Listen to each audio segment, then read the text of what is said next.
Welcome to Western Hearts and Old Times. Today, I'll tell you a story of a once secure family left with hunger, debt, and choices no one should have to make. The story centers on two sisters, raised under the same roof yet shaped by very different expectations, and a man who knows the consequences of his decisions. In the winter following the Panic of 1837, the Miller family learned how quickly a life could unravel. Only a year earlier, Edmund Miller had been a merchant of modest standing, careful with ledgers, confident in the future promised by expanding land markets. When speculation collapsed and credit vanished almost overnight, his investments turned to liabilities, and then to debts that arrived without warning or mercy. By 1838, there was nothing left to sell but what could be carried. What could not be carried was abandoned. They left behind towns that no longer recognized them and followed the current of westward movement toward the upper Missouri, drawn by rumors that survival was still possible along the frontier. The story spoke of trade with the Sioux, of metal tools exchanged for furs, of profit renewed through proximity rather than reputation. None of those stories mentioned how closed those exchanges could be to outsiders, or how little patience remained for men whose losses were already written on their faces. The Millers settled near a thin line of cabins and trading posts that clung to the riverbank. Winter pressed hard there. Food was scarce, work uncertain, and dignity became something quietly rationed.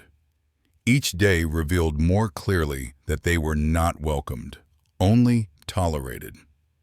And even that wore thin. Within the family, strain took different forms. Rebecca Miller, once accustomed to comfort and predictability, found the hunger unbearable. She counted each failure as a personal betrayal and spoke often of what had been taken from her. Edmund absorbed her words in silence, burdened by responsibility and regret, already searching for solutions that did not exist. The two daughters moved through this narrowing world along separate paths. Amelia, the elder, held tightly to what remained of her former place. She kept her dresses clean despite the dust, her posture careful, her expectations intact. She believed order would return if it was respected long enough. She had been raised to be noticed, and she waited to be noticed again. Isabella, younger by several years, adapted differently.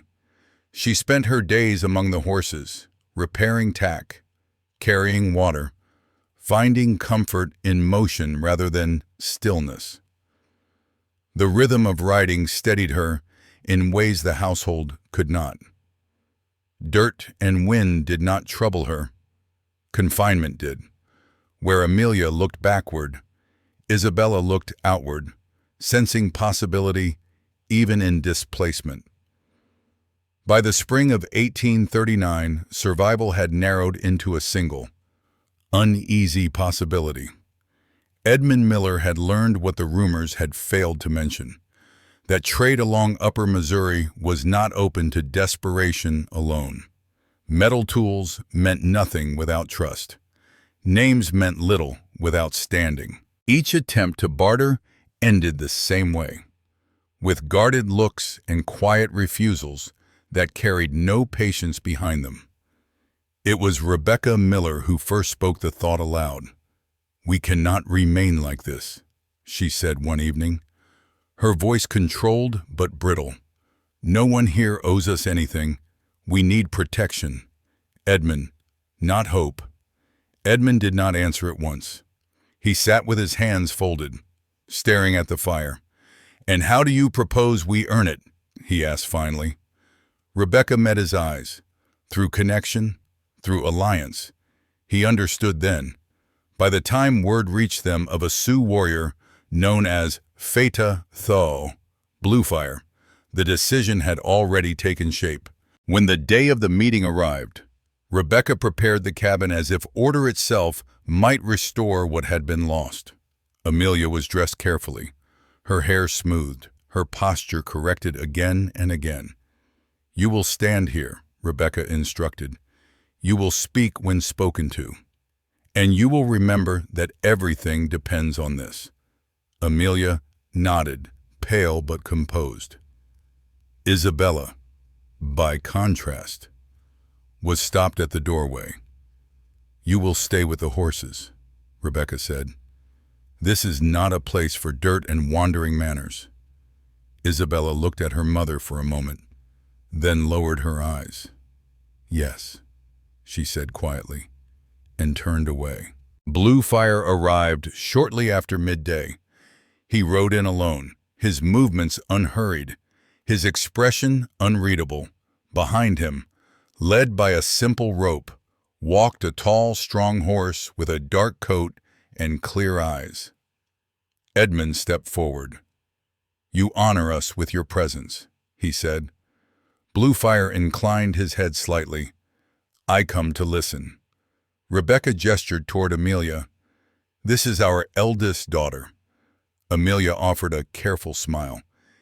"It is an honor to meet you." Bluefire studied her briefly, then turned his attention to the horse. He removed the rope and placed it into Edmund's hands.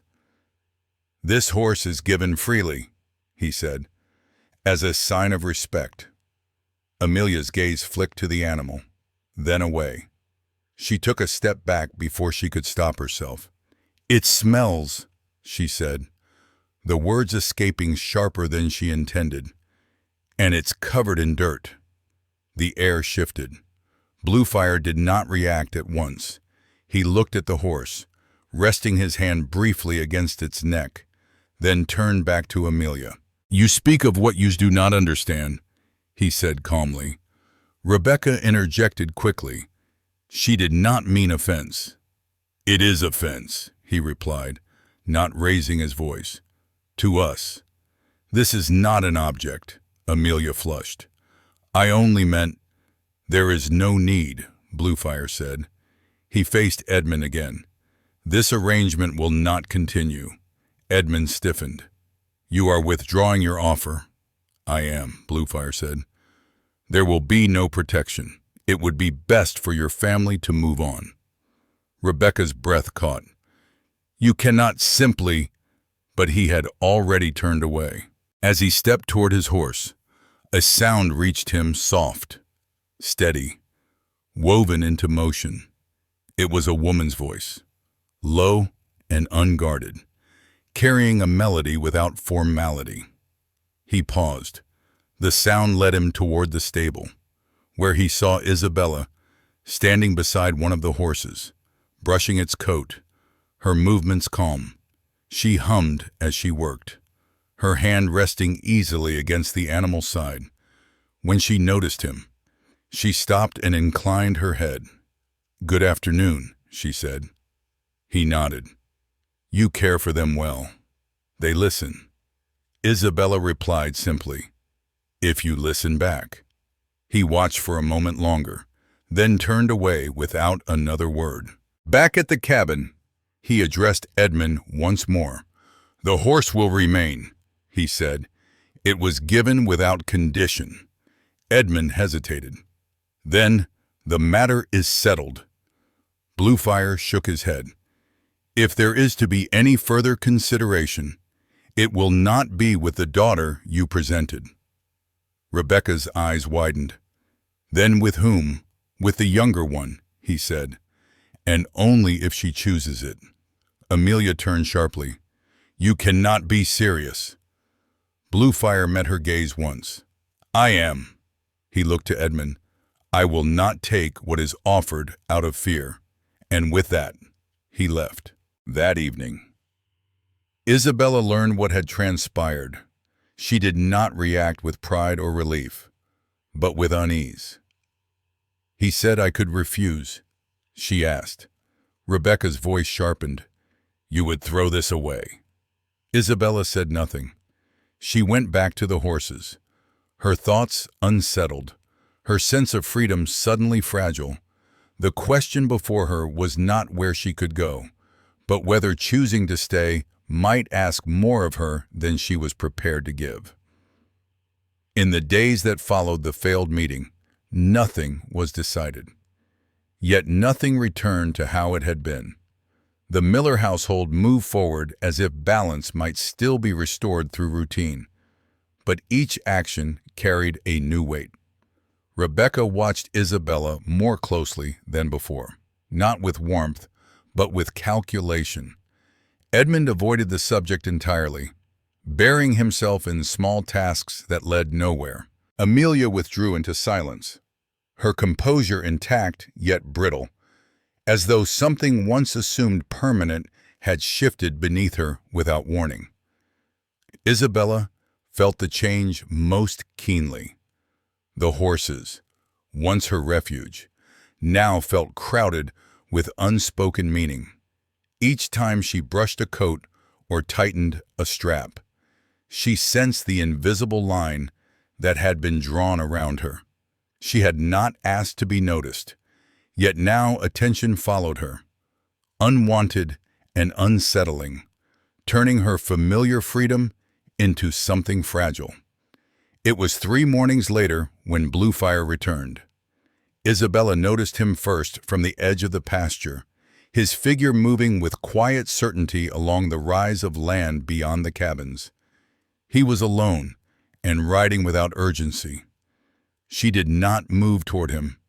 She continued working, her hands steady, though her awareness sharpened with each passing moment. When he reached the fence, he dismounted and rested a hand briefly on the rail. "I'm going into the plains today," he said, his voice even. "To hunt." Isabella nodded, unsure why her breath felt shallow. "I see." After a pause, he added, "If you wish to ride, you may come with me." There was no emphasis placed on the words, no expectation carried in his tone. It was just a simple invitation. She hesitated. The house loomed behind her, heavy with eyes and assumptions. The open land stretched ahead, familiar and honest. She had ridden alone many times. Riding beside someone felt different, undefined. "I can keep up," she said at last, almost defensively. "I assumed you could," he replied, without a trace of challenge. They set out shortly after, their horses moving side by side across the uneven ground. The plains opened gradually, the grass bending low under a steady wind. No path marked the way. Bluefire did not lead so much as move, allowing the terrain to decide the rhythm. Isabella matched it instinctively, adjusting without instruction. He spoke only about the direction of the wind, the condition of the ground, the way the horses responded to subtle pressure. He did not comment on her riding, and when he did, it was brief. "You favor your left leg," he observed once. She adjusted without embarrassment. "I learned young," she said. "From falling." He nodded, as if that explained everything. As the hours passed, Isabella became aware of something she had not expected. She was not measuring herself. She was not trying to prove competence or restraint. The presence beside her did not demand it. The land absorbed their movement equally, without favor or judgment.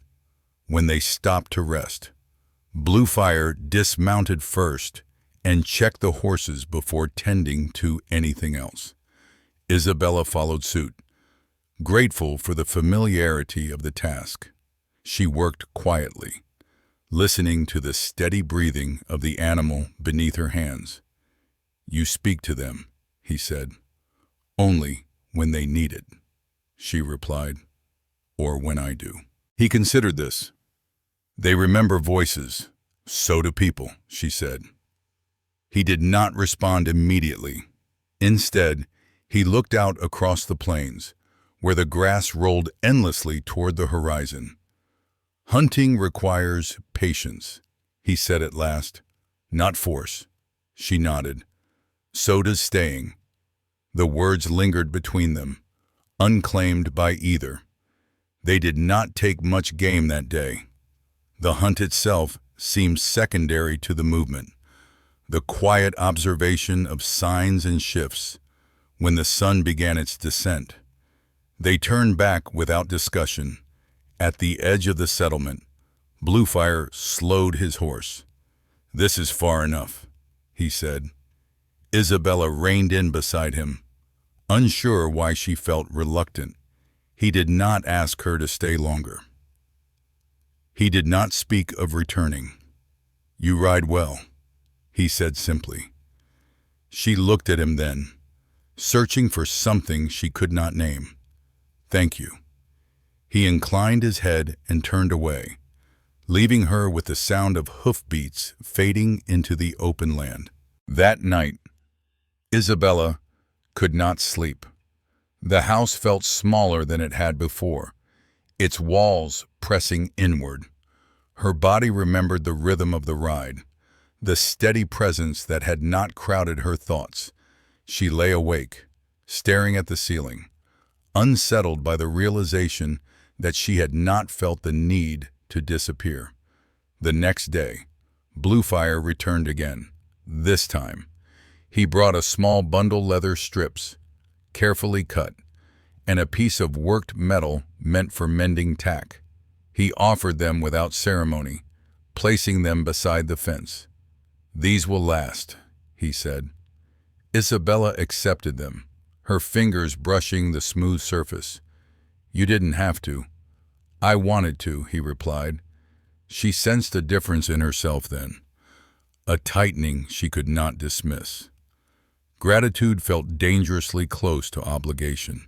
She stepped back, her posture guarded. He noticed. "You seem uneasy," he said, not accusing, merely observing. She did not answer at once. Words gathered and scattered without settling. After a moment, he spoke again. "I will say this plainly." She lifted her gaze, bracing. "If you do not wish this," he continued, "the arrangement ends here." The clarity of his words unsettled her more than pressure ever had. He had removed himself from the center of the decision, leaving her alone with it. Before she could respond, Rebecca appeared at the doorway. "What is this?" she demanded, her gaze sharp. Bluefire did not turn toward her. "It is her choice," he said. "Only hers." Rebecca's voice rose, stripped of patience. "You speak as though we have time for such things." Isabella stood between them, silent, her hands clenched. That evening, the whole house was shrouded in tension. Isabella felt a heavy burden weighing on her shoulders. It was Rebecca who finally spoke. Isabella had just come in from the stable, her hands still smelling of leather and earth, when her mother addressed her. "You know what this means," Rebecca said, her voice steady but stripped of warmth. Isabella paused, then nodded. "I know what it might mean." Rebecca turned to face her fully. "No," she said. "You know what it will mean if you refuse." The words settled heavily between them. Isabella did not answer at once. She set aside the small bundle she carried and waited. Rebecca continued, her tone measured, almost reasonable. "We cannot stay here without protection. You've seen how we are treated. You've seen how quickly tolerance ends. This is not about comfort. It is about whether we survive the coming months." Isabella's chest tightened. "You said he would not force it, and he has not," Rebecca replied. "But that does not change the facts." She gestured toward the narrow walls of the cabin. "The thin roof, the sparse shelves. We have no standing, no trade, no allies. Your father has done what he can." Edmund looked up briefly, then away. Rebecca stepped closer. "I did not raise you to be careless with others' lives," she said quietly.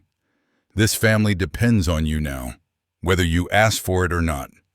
The words struck deeper than anger would have. Isabella felt the familiar pull of responsibility, the one she had carried long before any mention of marriage had been made. She had always been the one expected to adapt, to endure, to make room. "I'm not refusing," she said carefully. "I'm trying to understand what I would be agreeing to." Rebecca's expression hardened. "You think any of us understand?" she asked. "Do you think I chose this life? Do you think your father chose to lose everything?" Isabella swallowed. "That isn't the same." Rebecca's voice rose, sharp now. "It is exactly the same. None of us have the luxury of choosing what we want. We choose what keeps us alive." The fire crackled between them, filling the silence that followed. Isabella felt the pressure building, not as a command, but as an inevitability slowly being drawn around her. Later that night, Rebecca returned to the subject again, this time without accusation, without raised voice. She spoke of winter, of illness, of the dangers faced by families without protection on the frontier. Each word was chosen with care, each concern grounded in reality. "You are strong," Rebecca said finally. "You've always been strong enough to do what others cannot." Isabella recognized the shift immediately. Strength, in her mother's mouth, had never meant freedom. It meant endurance. It meant being the one who absorbed what others could not. She went to her bed that night unable to rest. The walls felt closer than before, the air heavy with expectation. The night did not soften the house. It only made its edges sharper. Her mother's words from earlier had not faded. They lingered in the room, woven into the walls, pressing without sound. She did not cry. She did not pace. She sat very still, as if any movement might tip the balance she was barely holding. Amelia entered without asking. She paused just inside the doorway. Her presence announced not by noise, but by posture, even here, in the half-dark. She carried herself the way she always had, back straight, chin lifted, as though some invisible audience might still be watching. "So," Amelia said, her tone light but edged, "you look exactly like someone deciding the fate of the family." Isabella did not look up. "I didn't ask for it." "No," Amelia replied. "You rarely do." She crossed the room and sat, not beside Isabella, but opposite her, placing the table between them like a line neither was quite ready to cross. For a moment, she said nothing, studying her sister with an expression that hovered between appraisal and irritation. "You know," Amelia began, "it's a strange feeling, being discussed as if you've already stepped aside." Isabella's fingers tightened. "I never wanted your place." "I know," Amelia said quickly. Then, after a pause, she added, "That's the irritating part." Isabella looked up then. Amelia met her gaze without flinching. "You never wanted it, and yet somehow you have it. Do you have any idea how that feels?" The words were sharp, but not cruel. There was something raw beneath them, something unsettled. "I spent my whole life being prepared," Amelia continued, "prepared to be chosen, prepared to matter in the ways that were expected of me. And when it came time when it finally mattered, I said the wrong thing to the wrong creature and watched it all disappear." She let out a short breath that was almost a laugh. "Ridiculous. Really," Isabella said softly. "You didn't know. That doesn't change the result," Amelia replied. "It never does." Silence fell again, heavier now. Amelia's gaze drifted toward the window, then back to Isabella. "And now," she said, "everyone looks at you as though you're the answer they've been waiting for." "I don't feel like an answer," Isabella said. Amelia tilted her head. "No, you look like a complication." Isabella almost smiled despite herself. Amelia shifted in her chair, crossing her arms. "Mother is unbearable, isn't she?" "She's afraid," Isabella said. "Yes," Amelia replied, "and she's very good at making fear sound like reason." She leaned forward slightly. "She's telling you that you're strong because she needs you to be. She's telling herself that strength is the same thing as obligation." Isabella swallowed. "What if she's right?" Amelia's eyes narrowed. "About what?" "About us not surviving if I refuse." Amelia did not answer immediately. When she did, her voice was firm, tinged with something stubborn. "We survived losing everything. We survived the road west. We will survive your refusal, too." "You sound very certain." "I am," Amelia said. Then, more quietly, "Even if I don't like how it looks." She hesitated, then spoke again, slower now. "I won't pretend I'm not unsettled. Watching you step into something that was meant to be mine. Watching him look at you the way people used to look at me."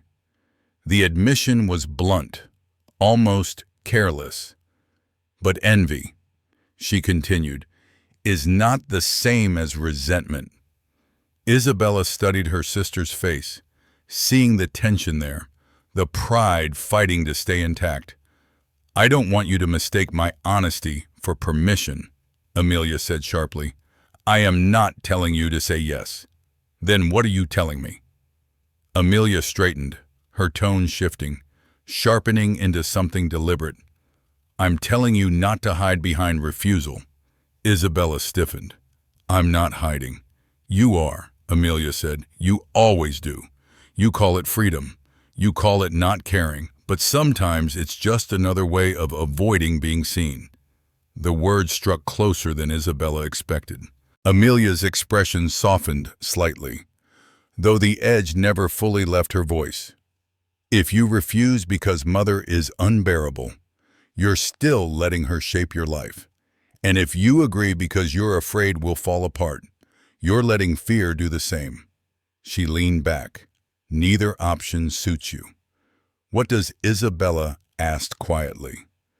Amelia considered her for a long moment. "The truth," she said. "Whatever that turns out to be, even if it's inconvenient, even if it makes you uncomfortable." Isabella exhaled slowly. "I don't know if what I feel is enough." Amelia raised an eyebrow. "Enough for what?" "For choosing something that can't be undone."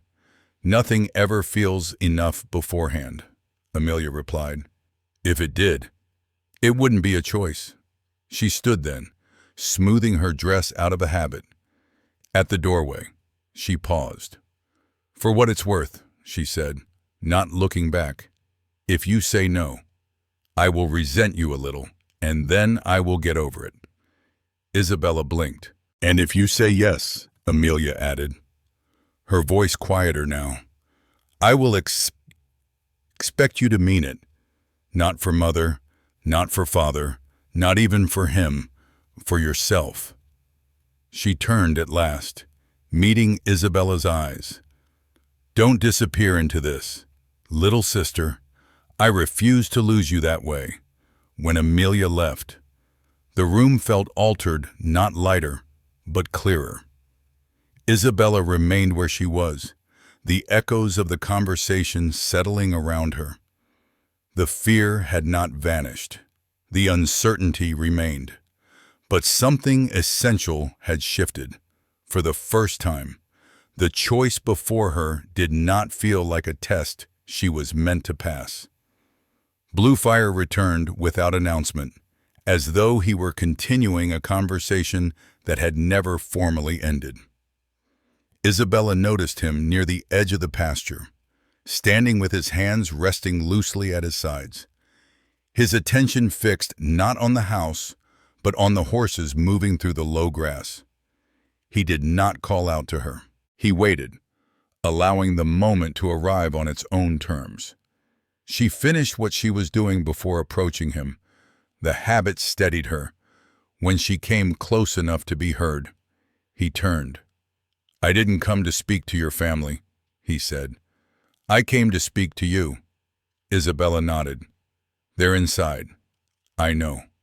They stood for a moment, the space between them neither tentative nor intimate.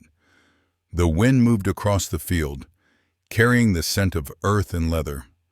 Bluefire watched the horses, then looked back at her.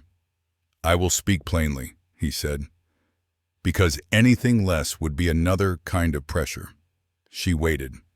"Life with me is not easier than where you are," he continued.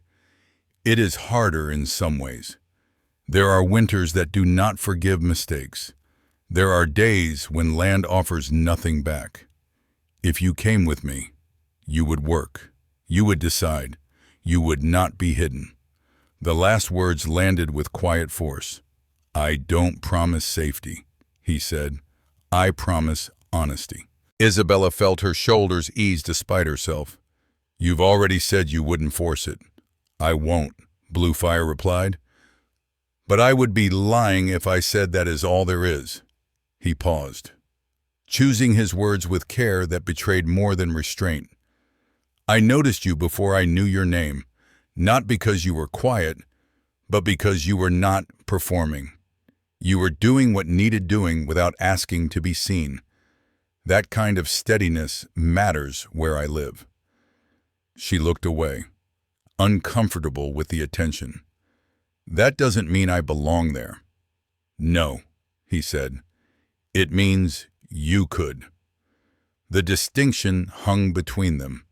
Bluefire shifted his weight, the movement controlled but deliberate. "I am not a man who speaks of feelings easily," he said, "but I will not pretend I am indifferent." He met her gaze fully now. "I want you to choose me. Not because your family needs something from me, not because you are afraid of staying. I want you because I believe we could build something that does not ask you to shrink." The admission was careful, edged with restraint, yet beneath it. Isabella sensed the effort it took to hold that line. "And if I don't?" she asked quietly. Bluefire did not answer at once. When he did, his voice was steady, but there was no mistaking the weight behind it. "Then I will leave," he said. "I will not return to ask again. I will not offer protection in another form.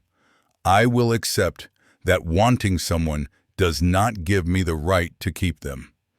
She searched his face, seeing not uncertainty, but resolve hard-won. "You say that as if it costs you nothing." "It costs me," he said simply. "But cost does not change what is right." The honesty unsettled her. She had expected persuasion or reassurance shaped to ease her doubts. Instead, she was being offered something far more demanding a choice without insulation. Bluefire looked away briefly, then back again. "I have lived long enough to know when something matters," he said, "and long enough to know that holding it too tightly can destroy it." The wind lifted again, tugging at her hair. Isabella felt the familiar urge to step back, to create distance where clarity felt too sharp, but she stayed. "You speak as if you've already decided," she said. "I have," he replied, "about myself." He took a breath, slower now. "I do not want to lose you, but I would rather lose you than take you under conditions you did not choose." The words struck deeper than any promise could have.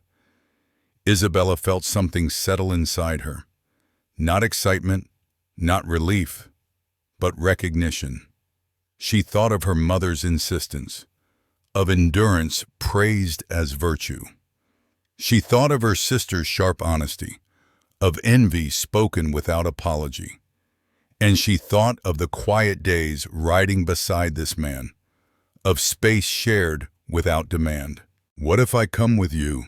she asked, "and discover that freedom still frightens me?" Bluefire's mouth curved slightly, not into a smile, but something close. "Then we will discover it together," he said. "Freedom is not the absence of fear. It is the presence of choice." She considered him for a long moment. The practicality of his words grounded her, even as the feeling beneath them stirred. When Bluefire left that afternoon, there was no embrace, no promise spoken aloud, only the understanding that something essential had been named, and that naming was enough to carry them forward. Inside the cabin, nothing appeared changed at first. Rebecca continued her routines with rigid precision, as though order itself might prevent uncertainty from returning. Edmund worked in silence, his movements deliberate, his thoughts unreadable. Amelia watched Isabella more closely than she admitted, her gaze sharp, measuring, then slowly easing as she began to understand that this was not a victory or a loss, but a departure of a different kind. Isabella did not explain herself. She did not justify her choice. "I've decided," was all she said. Rebecca stiffened. "You're certain?" "Yes." That was the end of it. Rebecca did not argue. She did not approve either. She turned away, her disappointment wrapped tightly in dignity. Isabella recognized it for what it was, not cruelty, but grief for a future that had slipped beyond reach. The days that followed moved with strange calm. Preparations were made without urgency. Isabella gathered what little she owned, a spare dress, worn but serviceable, the tools she had learned to keep close, the small knife she had repaired so many times it felt like an extension of her hand. On her final morning, Amelia found her near the horses. "So," Amelia said, arms crossed, her tone neither sharp nor soft, "you really are going?" Isabella nodded. "I am." Amelia studied her for a long moment, then exhaled. "I still think you're reckless." Isabella smiled faintly. "I know. And I still don't like that he looks at you as if you're already part of his life." "I know that too." Amelia's mouth curved, just barely. "But I suppose," she said, "that's better than being looked at as if you're something to be endured." She hesitated, then stepped forward, pulling Isabella into a brief, awkward embrace. When Bluefire arrived, the departure was simple.